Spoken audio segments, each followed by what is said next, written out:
இன்னைக்கு புரட்டாசி மாதத்தோட first சண்டேவோட lunch menu எங்கள் வீட்டில் நாங்கள் என்ன செஞ்சோன்னு சொல்கிறோம், வாங்க பார்க்கலாம்.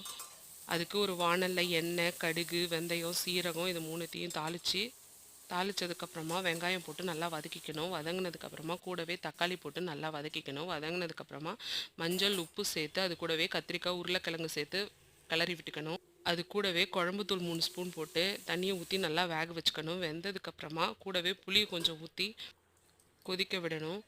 கொதிச்சதுக்கப்புறமா கருவேப்பிலை, கொத்தமல்லி போட்டு நல்லா நல்லா கிளறி விட்டு ஆஃப் பண்ணிடணும். அதுக்கப்புறம் மணத்தக்காளி கீரை பொரியல் வச்சோம் நாங்கள். எண்ணெய், கடுகு, உளுத்தம்பருப்பு, கடலைப்பருப்பு, வரமிளகா போட்டு தாளிச்சிட்டு அது கூடவே வெங்காயம் போட்டு நல்லா வதக்கிட்டு உப்பு, மஞ்சத்தூள், கீரை சேர்த்து நல்லா வதங்கினதுக்கப்புறமா தேங்காவை சேர்த்து ஆஃப் பண்ணிட்டேன்.